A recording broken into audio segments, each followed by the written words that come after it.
Luckmann से बड़ा नहीं ना।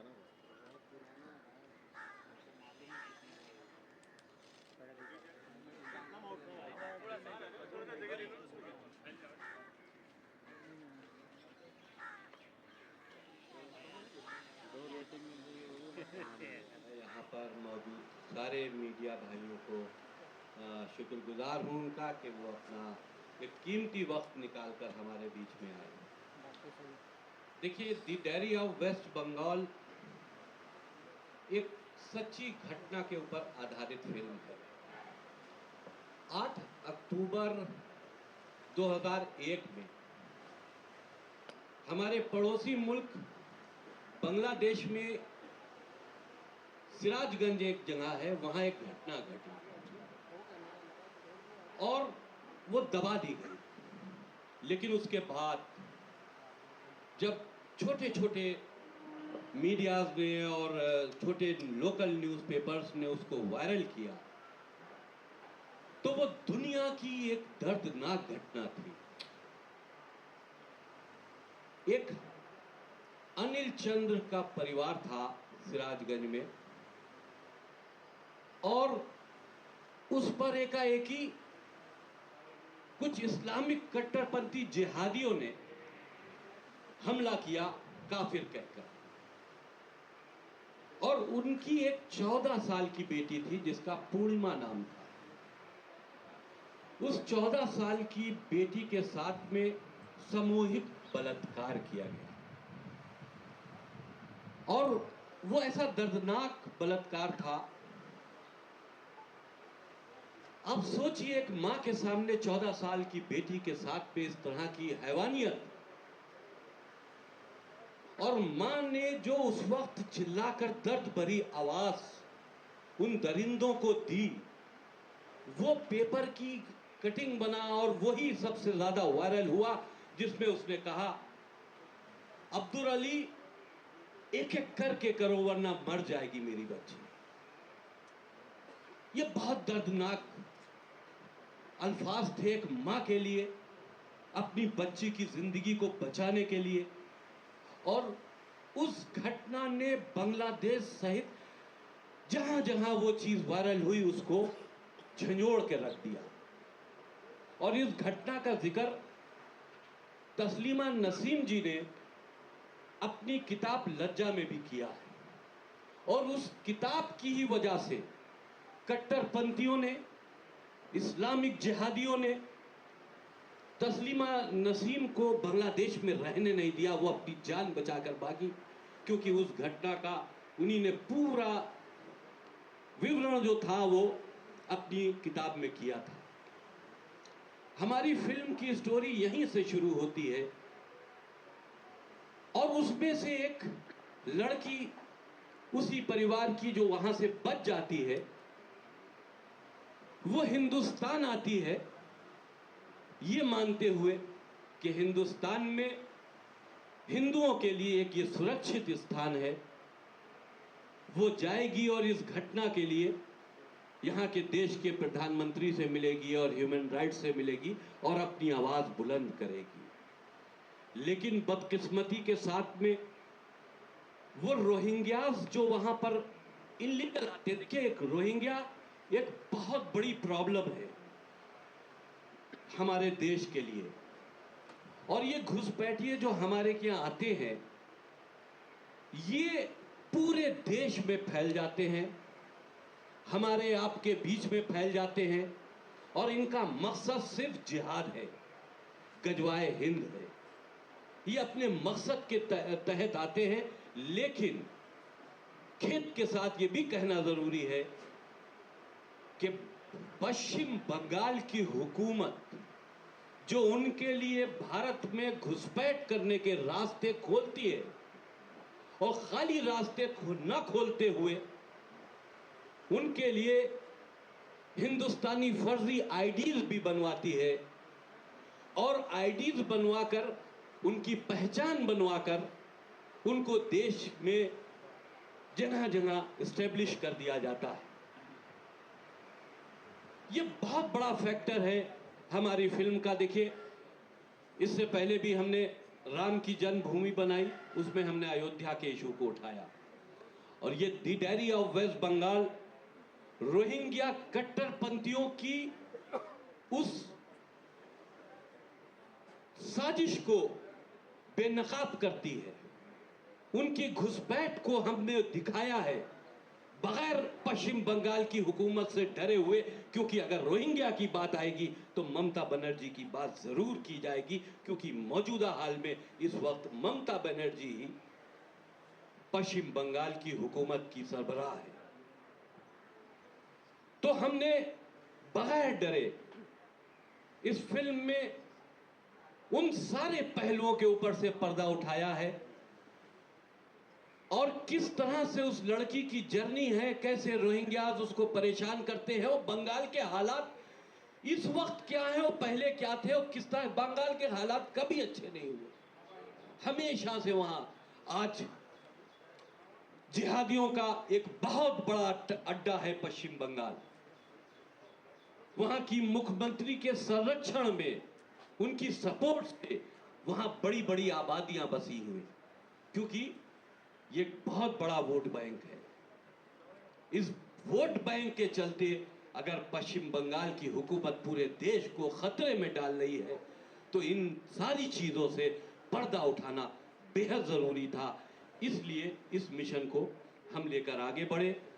सनोज भाई जो हमारे डायरेक्टर हैं, बहुत बड़ी इसमें इनकी मेहनत है, इनकी रिसर्च है, क्योंकि हर जगह इनका जाना, सारी ह्यूमन राइट्स से सारे कलेक्शंस करना, फिर स्टोरी तैयार करना, फिर लिखना, ये बहुत बड़ा टास्क था जो सनोज मिश्रा डायरेक्टर जो हमारी फिल्म के, उन्हीं ने कबूल किया।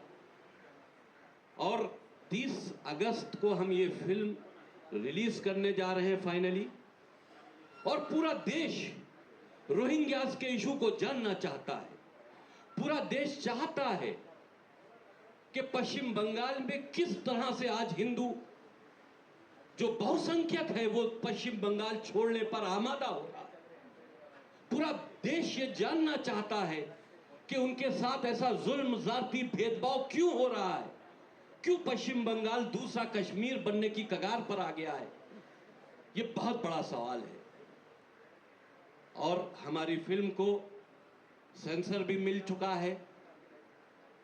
हमारी फिल्म में जितने आर्टिस्ट ने कैरेक्टर निभाए हैं वो सारे कैरेक्टर अपने में अनमोल हैं। उन्हीं ने उस दर्द को समझा है और अपने कैरेक्टरों में उसको उभारने की कोशिश की है। मैं सिर्फ यही कहना चाहूंगा कि पूरा देश जानना चाहता है कि बंगाल की असलियत क्या है। पूरा देश जानना चाहता है ममता बनर्जी की वोटों की राजनीति क्या है, जिसमें पूरा देश खतरे में कभी न कभी पड़ सकता है।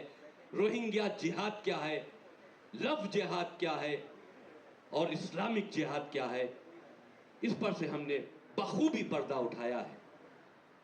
मैं फिर आप लोगों का एक शुक्रिया अदा करते हुए मैं अपने एंकर साहब से कहता हूं कि वो आगे की प्रोसीडिंग शुरू करें। शुक्रिया। सभी का अभिनंदन है और आपको धन्यवाद सर। जैसा कि भाई साहब ने मुझे बताया, सबको बताया, मेरे बड़े भैया श्री वसीम रिजवी साहब, जिनके बारे में दो ही शब्द कहना चाहूँगा कि मैं इनको यही मानता हूँ कि दुनिया में सबसे सच बोलने वाले इकलौते इंसान हैं, जिन्होंने तमाम मुश्किलों, तमाम दबावों के बावजूद भी सच बोलना बंद नहीं किया।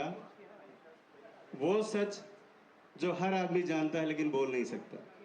दुनिया के इकलौते इंसान है। इससे ज़्यादा इनके बारे में कुछ नहीं कहूँगा, क्योंकि ये इतनी बड़ी शख्सियत हैं अपने आप में।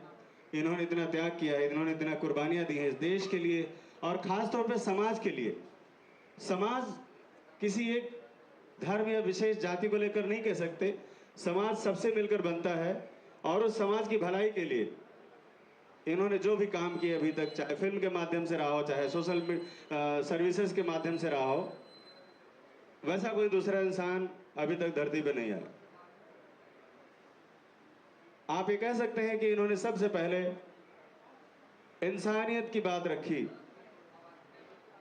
कि इंसान को धर्म के बजाय इंसानियत से पहचाना जाए, और जो धर्म काट देने में, मार देने में, खून कर देने वाली बात करता है, उस धर्म के बारे में इन्होंने सबसे पहले सवालात उठाए। बहुत बहुत धन्यवाद आप सबका। हम फिल्म पर आते हैं। खैर, ये तो मैंने रिजवी साहब के बारे में चंद अल्फाज आपके सामने रखे। फिल्म की जो बातचीत रही उसमें हमारे लिए प्रेरणा भी भाई साहब ही थे। हमारी भाई साहब से बातचीत हुई और फिर एक, चूँकि मैं पिछले 30-32 सालों से इंडस्ट्री में आप सब लोगों के बीच काम कर रहा हूँ और कई सारी फिल्में बनाई, सस्पेंस थ्रिलर, एक बंगले के अंदर जा रहे हैं लोग, मर रहे हैं बारी बारी से करके, ऐसी कई सारी फिल्में मैंने की। उसके बाद इन सब चीज़ों से मेरा दिमाग उलझ गया। मुझे लगा ये तो भेड़ चाल है, इस भेड़ चाल से अलग निकल कर कुछ काम करना चाहिए मुझे, कुछ देश के लिए, समाज के लिए। पैसा वही लगता है, संसाधन वही लगते हैं, चीज़ें वही लगती हैं, लेकिन रिजल्ट्स वही भीड़ में खड़े हो जाने वाली होती हैं। जहाँ पर हर साल 12,000 फिल्में बनती हैं, उसमें एक आपकी भी रहती है। इस मकसद को लेकर, और दूसरी बात है कि कुछ सिनेमा के माध्यम से ही सही मैं समाज के लिए और देश के लिए अगर कुछ कर पाऊँ तो मेरे लिए सौभाग्य होगा। तो मैं गया हुआ था, सिलीगुड़ी फिल्म फेस्टिवल था, उसमें मुझे जज बतौर बुलाया गया था, और वहाँ से फिर मुझे लोग घुमाने के लिए बॉर्डर साइड लेके गए और वहाँ के थोड़ा सिस्टम को मैंने समझा, कैसे लोग कहाँ से आना जाना होता है लोगों का। तो काफ़ी ऐसी जानकारियाँ मुझे वहाँ हासिल हुई जो मैं सिर्फ मीडिया में रहकर या मुंबई में रहकर नहीं जान सकता था। और मैंने अपना आने का प्रोग्राम वहाँ कैंसिल कर दिया और मैं सिलीगुड़ी में रुक गया कई दिनों तक। काफ़ी चीज़ें मैंने वहाँ समझी, जो कि बॉर्डर वहाँ से कुछ 60-70 किलोमीटर की दूर था। किस तरह से घुसपैठिए आते हैं और बॉर्डर एरिया में कितने ज़्यादा उनकी पॉपुलेशन हो गई है, उनको सरकार किस तरह से बसाती है वहाँ पर, क्या उनको सुविधाएं दी जाती है, किस लिए रखा जाता है। आने से सबसे पहले उनको वोटर आईडी हाथ में थमाई जाती है ताकि वो सबसे पहले वोट दें, और किसको वोट दें आप सबको पता है। तो ये जो सिस्टम चला है एक, जब मैं कह रहा हूँ देश का बंटवारा हो गया, अलग अलग हिसाब से लोगों ने अपने अपने हिस्से बांट लिए, तो हमारी देश की जो जनता है उसका संसाधन हमारे देश के लोगों के लिए होना चाहिए। यहाँ पर घुसपैठियों के, जो घुसपैठिए बाहर से आते हैं, जो क्रिमिनल हैं, जो बर्मा में लोगों को मारकर, सैनिकों को मारकर भाग रहे लोग वहाँ से, वो हमारे यहाँ शरण लेते हैं और सरकार उनको प्रश्रय देती है, सुविधाएं देती है। और उस बीच में जो एक आम इंसान है, आम नागरिक कैसे बेचता है, वो हमारी फिल्म की कहानी है। इस फिल्म के जरिए ज्वलंत मुद्दों को उठाने की कोशिश की गई है, और मुझे लगता है जब आप फिल्म देखेंगे तो आप ये नहीं कह सकते कि प्रोपोगेंडा फिल्म है। जैसे लोग बोलते हैं प्रोपेगेंडा पिक्चर एक और आ रही है, तो ये प्रोपोगेंडा फिल्म नहीं है। और अगर ये प्रोपोगेंडा फिल्म है तो मैं यही कहूँगा कि ऐसी फिल्में ही हमेशा बननी चाहिए। अगर सच बोलने को प्रोपोगेंडा कहा जाएगा तो ये प्रोपोगेंडा चलता रहना चाहिए, और ये प्रोपोगेंडा हमारे लिए गौरव की बात होनी चाहिए, क्योंकि सच बोलने की बात जहाँ पर आती है वहाँ पर बहुत सारे लोग अपने घरों में ऐशो आराम के लिए निकल जाते हैं, सड़कों पर कोई नहीं उतरता। तो ये एक फिल्म नहीं, एक आंदोलन है पूरे देश के लिए, बंगाल के लिए, जो हमारी टीम ने, सब ने मेहनत करके इसको आज रिलीज़ तक लेकर आए हैं। जब मैंने फिल्म शुरू की थी उस वक्त हमने सोचा भी नहीं था कि एक दिन में फिल्म रिलीज़ भी होगी, क्योंकि इतनी सारी मुश्किलें थी, इतने सारे प्रॉब्लम्स थे। अगर ये फिल्म कल को सफल रहेगी तो मैं ज़रूर आपसे वो बातें शेयर करना चाहूँगा। फिलहाल अभी इतना ही कहूँगा कि आप सब लोग, मीडिया बंधुओं से अनुरोध है कि फिल्म तो हमने बना दी है और फिल्म रिलीज़ होने के कगार पर आ गई है। 30 तारीख को रिलीज़ हो रही है फिल्म। अब ये फिल्म जनता जनार्दन तक कैसे पहुंचती है वो आपकी जिम्मेदारी है। मैंने अपना काम, हमारी टीम ने अपना काम बड़ी ईमानदारी और बड़ी बेबाकी से किया है। इसके अलावा मेरे पास और अब शब्द नहीं है, क्योंकि ये बहुत भावुक पल है। धन्यवाद। भाई सब कुछ बोला याजुर। और पहली बात, जब आपको ये फिल्म दी गई थी और एज ए डेब्यू जब आपको पता चला कि the diary of waste Bengal के साथ आप इस इंडस्ट्री में पहला कदम रख रहे हैं, सो what was your reaction? And because Krishna Abhishek, the very well known comedian from Kapil Sharma show, is your family, is your brother, और वो हमेशा से कॉमेडी टाइमिंग के लिए जाने जाते हैं। और ऐसे में जब आपने इस इंडस्ट्री में कदम रखे हैं तो स्ट्रेट अवे वो फिल्म जो मच एंटिसिपेटेड फिल्म है the diary of waste Bengal, उसके साथ आपने शुरुआत की। तो share about your journey, character and this step that you have taken. Hello everyone, my name is Yajur, जैसे अभिनंदन ने बताया, and hi to you and everyone for the media for coming, and thank you so much Saroj sir, Waseem sir for considering me for this role. तो जैसे कि आप लोगों ने, अभिनंदन ने पूछा कि मेरे को ये फिल्म जब ऑफ़र हुई तो मेरा रिएक्शन क्या था, तो मैं आप सभी को बताना चाहता हूँ कि मेरी जर्नी स्टार्ट हुई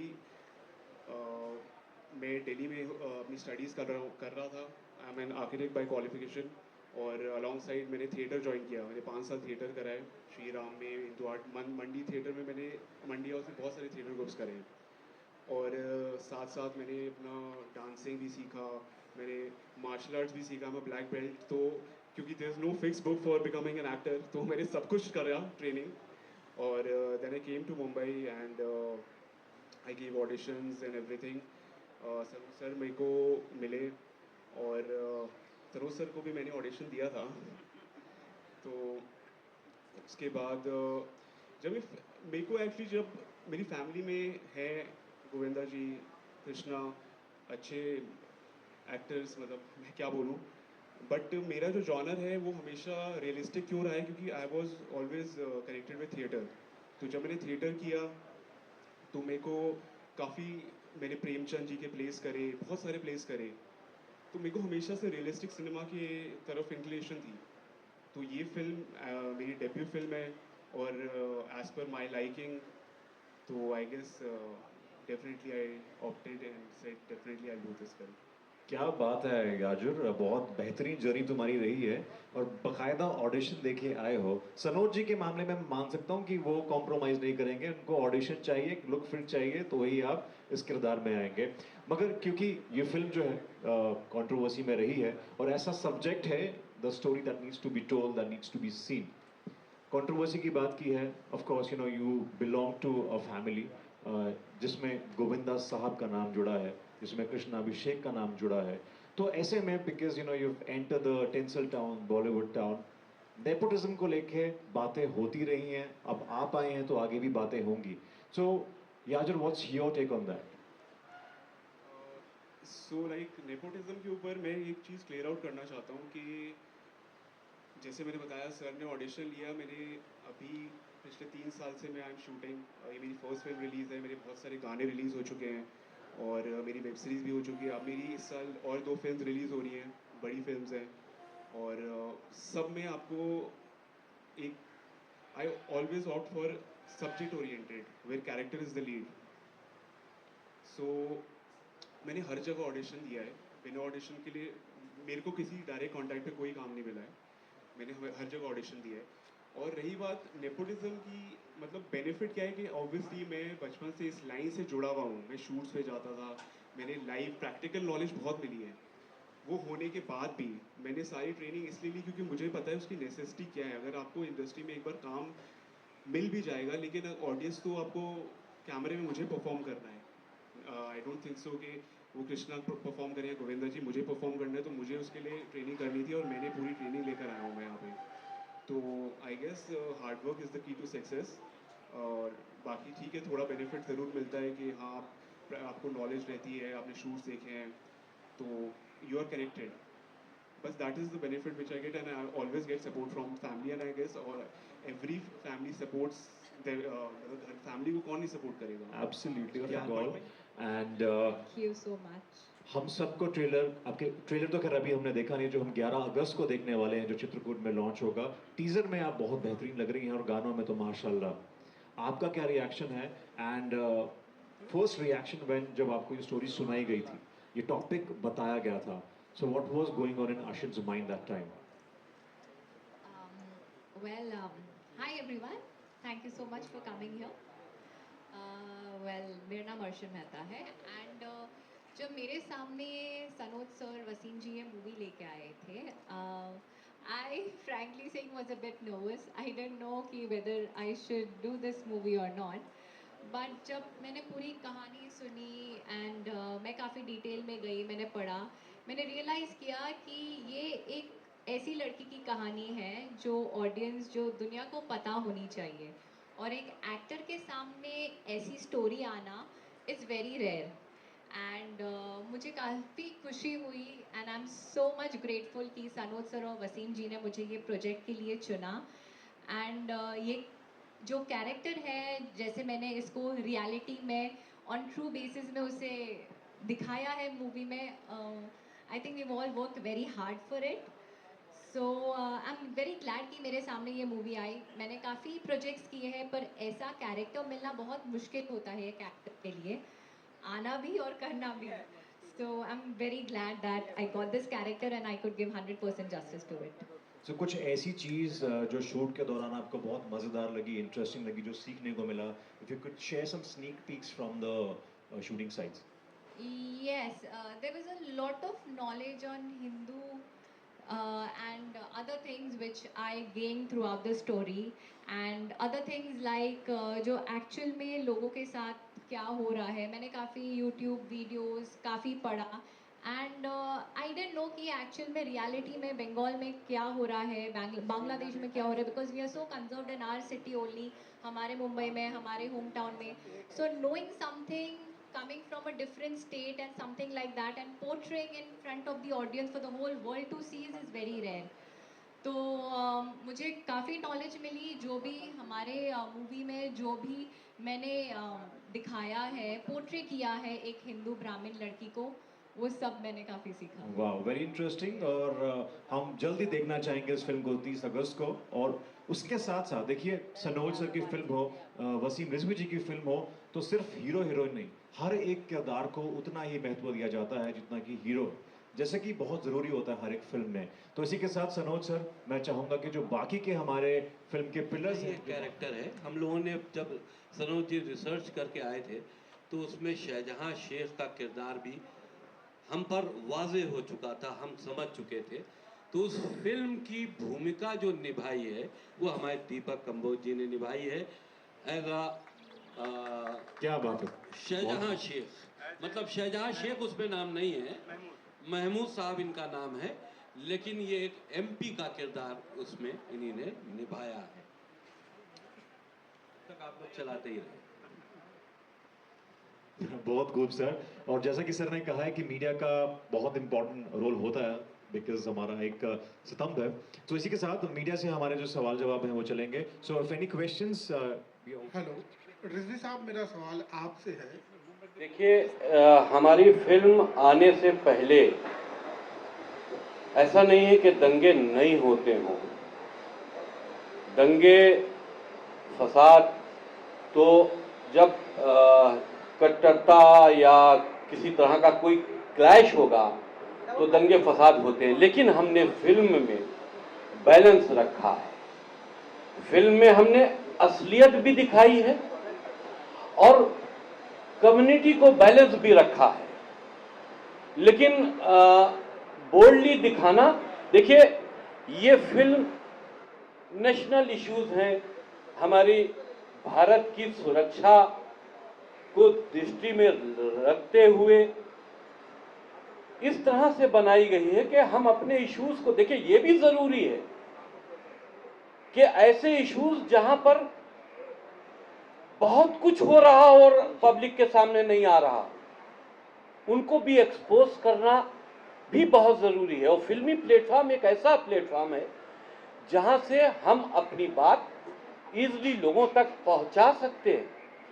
लेकिन हाँ, उसको पहुंचाने का तरीका ऐसा होना चाहिए कि किसी तरह का कोई फसाद ना हो, किसी तरह के कोई दंगे ना हो, या किसी रिलीजन को हिट ना करता हो, उनकी धार्मिक आस्थाओं को हिट ना करता हो.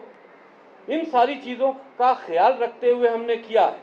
लेकिन अगर ये कहा जाए कि हम गजवाए हिंद पर पर्दा डाल देंगे, अगर ये कहा जाए कि हम जिहाद के ऊपर पर्दा डाल देंगे, ये कहा जाए कि हम इस्लामिक कट्टरता के ऊपर पर्दा डाल देंगे, तो हम समझते हैं कि इस पर पर्दा नहीं डालना चाहिए, इसको एक्सपोज करना चाहिए ताकि लोग बातों को समझें. और जो इस तरह की नफरत फैलाने की गतिविधियां भी इस देश में चलती हैं, वो भी इस बात को समझें कि वो एक्सपोज हो रही हैं, वो भी समझें ताकि वो भी अपनी एक्टिविटीज को उनकी जब एक्सपोज होगा तो उनमें कमजोरी पैदा होगी, और जब कमजोरी पैदा होगी तो हमारा देश सुरक्षित होगा और ये सारी चीज़ें हमारे देश से ख़त्म हो जाएं.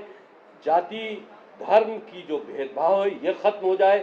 देश में सब एक साथ और सुकून के साथ रहना चाहते हैं, लेकिन फैलती हुई नफरतों को एक्सपोज करना भी जरूरी है। हर इंसान का एक अपना नजरिया होता है, आपका एक अपना नजरिया है। आपको कभी ये डर नहीं सताता कि मैं इतने लोगों के विरोध जाता हूँ, शायद ये फिल्म रिलीज के बाद किसी एक तबके की भावनाओं को आहत भी पहुंचे, किसी तरह के फतवे भी निकले, उस चीज के लिए आप किस तरह से तैयार हैं? देखिए, आपकी इंफॉर्मेशन के लिए बता दूं कि मैंने जो चीज़ भी देश के हित में अपनी बात को उठाया है, तो कट्टरपंथी जो हमारी बातों से हमसे नाराज होते हैं, तो उन्हीं ने मेरे सर काटने के फतवे पहले ही से दे चुके हैं। ये कहाँ तक जायज़ है कि अगर आदमी अपनी बात रखे तो उसका सर काटने का फतवा दे दिया जाए। 5 करोड़ रुपए तक का इनाम मेरे सर के ऊपर रखा गया है, मेरी ज़बान काटने पर इनाम रखा गया है। ये सारे इनामात मेडल की तरह से हम पर पहले ही चिपकाए जा चुके हैं। हमारी गलती सिर्फ इतनी है कि मैंने सच बोलने की कोशिश की। उन नफरतों की वो नफरतें जो इस देश को कहीं ना कहीं नुकसान, आम मुसलमान इसमें इन्वॉल्व नहीं है। होता यह है कि करता एक है, कहा सबको जाता है। तो जो कर रहे हैं उनको एक्सपोज करना, ये हमारे देश के मुसलमानों के हित में भी है कि वो इसमें इन्वॉल्व नहीं है। लेकिन ऐसी विदेशी ताकतें, ऐसी विदेशी मानसिकताएं जो हमारे देश के अंदर सरकारी सपोर्ट से, या हम यूं मान लें कि वेस्ट बंगाल में जो इस वक्त मौजूदा हुकूमत है टीएमसी की, उसके सपोर्ट से अपनी जड़ों को मजबूत कर रही है, तो हमारे देश के लिए खतरा है और देश के साथ साथ में भाईचारे के लिए खतरा है। तो इस चीज को अगर इसके लिए हमको और भी कोई खमियाजा भुगतना पड़े, मेरी जान भी चली जाए, तो मैं इस संघर्ष में, मेरा संघर्ष जारी है, मैं उससे पीछे नहीं हटता। हेलो, मेरा प्रश्न सरोज जी से है। सर, पहली बात तो आपका बहुत